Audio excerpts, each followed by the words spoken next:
নমস্কার, জয় শ্রীকৃষ্ণ, রাধে রাধে।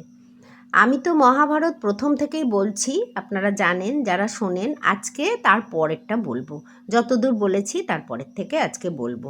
কতদূর বলেছিলাম বলুন তো? সেই সেকেন্ড বার যখন শকুনি পাশা খেলায় ওদেরকে হারিয়ে দিল যুধিষ্ঠিরকে, তখন তো সেই বনবাসে যাওয়ার জন্য তারা প্রস্তুত হলেন এবং সাধারণ মানুষের মতোই তারা বনবাসের উদ্দেশ্যে রওনা হওয়ার জন্য প্রস্তুত হলেন। এরপর থেকে বিদুর তাদের আশীর্বাদ দেওয়ার সময় বলেন, বৎস যাও, ভগবান অবশ্যই তোমাদের সাহায্য করবেন। মাতা কুন্তিকে আমার কাছে রেখে যাও, উনি বনবাসের কষ্ট সহ্য করতে পারবেন না। যতদিন না তোমরা ফিরে আসছো ততদিন পর্যন্ত আমি ওনার দেখাশোনা করব। পাণ্ডবগণ বিদুরের কথা মেনে নেন। মাতা কুন্তিকে বিদুরের কাছে রেখে দিয়ে ওনারা বনবাসের উদ্দেশ্যে রওনা হন। ধৃতরাষ্ট্র মনে মনে এটা বুঝেছিলেন যে পাণ্ডবদের সাথে যা হয়েছে তা ভালো হয়নি, কিন্তু তার কিছু করার ছিল না। বিদুর পাণ্ডবদের বিদায় জানিয়ে ফিরে এলো। ধৃতরাষ্ট্র উৎসুকতার সাথে তাকে জিজ্ঞেস করলেন, পাণ্ডবরা চলে গেছে? যাওয়ার সময় ওদের অবস্থা কীরকম ছিল?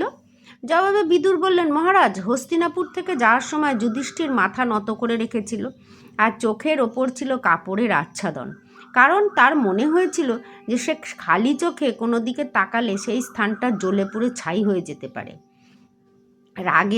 রাগে দুঃখে অপমানে অভিমানে ভীমসেন তো বারংবার নিজের মুষ্টি আবদ্ধ করছিল। দেখে মনে হচ্ছিল সে তার মুঠির আঘাতে শত্রুদের বুক বিদীর্ণ করতে চায়। অর্জুন চুপ করে শুধু পায়ের আঘাতে ধুলো ওড়াচ্ছিল। দেখে মনে হচ্ছিল সে নিজের বাণের আঘাতে এমন ধুলো ওড়াতে চাইছে। দ্রৌপদী ছিল এদের সকলের পিছনে, তার চোখ দিয়ে ক্রমাগত অশ্রু নির্গত হচ্ছিল। তাকে দেখে মনে হচ্ছিল কৌরবদের বিধবা স্ত্রীদের এমনি অনবরত চোখের জল নির্গত করতে হবে। নকুল আর সহদেব নিজেদের মুখে কালিমা লেপন করে নিয়েছিল, যাতে তাদের কেউ চিনতে না পারে। এইসব কথা শুনে ধৃতরাষ্ট্র ঘাবড়ে যান আর বলেন, হে ভগবান, এ সবই তো ধ্বংসের সংকেত। আরে কেউ যাও, পাণ্ডবদের ডেকে আনো, আমি ওদের সব কিছু ফিরিয়ে দিয়ে পুনরায় ইন্দ্রপ্রস্থে ফিরিয়ে দিতে চাই। আমি কোনো রকম অনর্থ হোক তা চাই না। কৌরব পাণ্ডবরা যদি মিলেমিশে থাকে তাহলে সকলের জন্য তা শুভ সংকেত। সেখানে সঞ্জয় বসেছিল। বলেন, মহারাজ, আর শোক করে কি লাভ? সভাগৃহে প্রত্যেকে আপনাকে এত করে বোঝানোর চেষ্টা করেছিল, তখন তো আপনি কারোর কথা শোনেননি। এখন ব্যাকুল হয়ে কী লাভ? এখন তো সেদিনের জন্যই অপেক্ষা করা ছাড়া আর কিছু নেই, যেখানে এই অন্যায়ের ফল আপনাকে ভুগতে হবে। পাণ্ডবদের হস্তিনাপুর থেকে নির্গত করার পর প্রজারাও কৌরবদের প্রতি খুব মনক্ষুণ্ণ হন। বহু লোক পাণ্ডবদের পিছন পিছন যেতে শুরু করেছিল। হাঁটতে হাঁটতে তারা গঙ্গার ধারে এসে উপস্থিত হন। রাতটা সেখানেই কাটান। গাছের নিচে শুয়ে রাত্রি অতিবাহিত হয়। সমস্ত নগরবাসীরাও সেখানেই শুয়ে পড়ে। ওদের তো ভালোবাসত সবাই। পরের দিন সকালে যুধিষ্ঠির আর সহ্য করতে পারছিলেন না। তিনি প্রজাগণের উদ্দেশ্যে বলেন, আপনারা কেন আমাদের সাথে কষ্ট করছেন? দয়া করে আপনারা ফিরে যান। সামনে ভয়ঙ্কর জঙ্গল, সেখানে আপনাদের যাওয়া ঠিক হবে না। আমাদের এই দুর্গতির জন্য আমি নিজেই দায়ী, তাই দয়া করে আমাদের সেই ফল ভোগ করতে দিন। আরে পাশা না খেললে তো আর এটা হতো না। তারা পাণ্ডবদের ছেড়ে কোথাও যেতে চাইছিল না।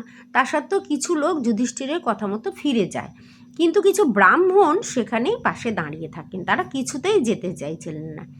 পাণ্ডবদের এগিয়ে যেতে দেখতে তারাও পথ চলতে শুরু করে।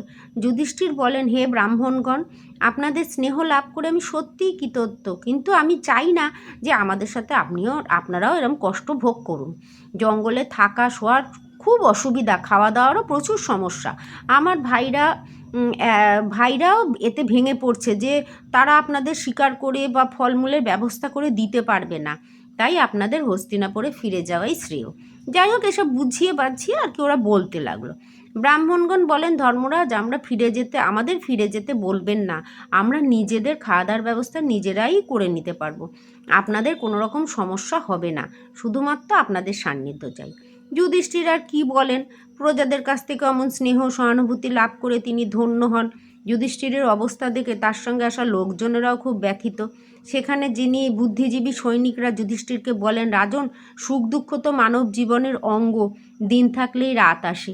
যারা দুর্বল হয় তারা দুঃখের সময় ভেঙে পড়ে, কিন্তু আপনার মতো ধৈর্যবান মানুষ কিভাবে দুঃখের সময় এত ভেঙে পড়তে পারেন?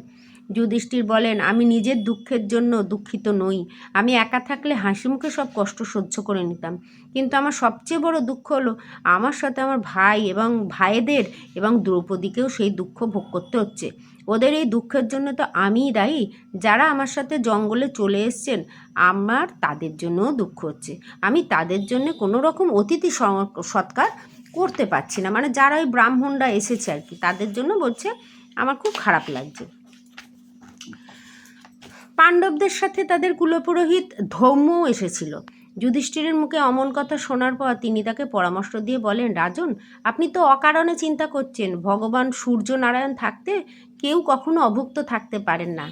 তাই আমি বলছি আপনি সূর্যদেবের স্তুতি করুন, তিনি অবশ্যই আপনাকে সাহায্য করবেন। আমি আপনাকে সূর্য দেবতাকে উপাসনা করার মন্ত্র বলে দিচ্ছি, আপনি উপাসনা শুরু করুন। তারপর যুধিষ্ঠির স্নান করে শুদ্ধ মনে শুদ্ধ শরীরে সূর্য দেবতার স্তুতি আরম্ভ করেন। তিনি কুলপুরোহিতের কথা অনুসারে 108 বার সূর্য দেবতার স্তুতি করেন এবং নদীতে হাঁটুভর জলে দাঁড়িয়ে উপবাস করেন। তার স্তুতিতে ভগবান সূর্য অতীব প্রসন্ন হয় এবং তার সামনে প্রকট হয়ে বলেন, ধর্মবীর, তোমার মনস্কামনা অবশ্যই সিদ্ধ হবে। এই নাও অক্ষয় পাত্র, এতে তুমি নিজের মনের মতো খাদ্য সামগ্রী পেয়ে যাবে। যতক্ষণ না দ্রৌপদী অন্যদের খাইয়ে নিজে খাবে, ততক্ষণ পর্যন্ত এই খাদ্য সামগ্রী কিছুতেই শেষ হবে না। মানে যতক্ষণ আপনি চাইবেন ওই যে একটা পাত্র দিল, অক্ষয় পাত্র, তাতে আসতেই থাকবে খাবার। কিন্তু হ্যাঁ, দ্রৌপদী খাওয়ার পরে আর আসবে না, তো সেই দিনের মতন আর আসবে না, পরের দিন আবার হবে। এই জন্য দ্রৌপদী না খাওয়া অবধি ওটা আসতেই থাকবে। যা হোক, যুধিষ্ঠিরের মনোকষ্ট অনেকটাই দূর হলো। এখন দ্রৌপদী প্রতিদিন এই অক্ষয় পাত্র থেকে খাদ্য সামগ্রী নিয়ে যারা এসছিল তাদের খাওয়াতেন, স্বামীদের খাওয়াতেন এবং তারপর নিজে খেতেন। আজকে এই পর্যন্ত, এরপরে আবার বলবো। সবাই খুব সুস্থ থাকবেন, ভালো থাকবেন। নমস্কার, জয় শ্রীকৃষ্ণ, রাখি।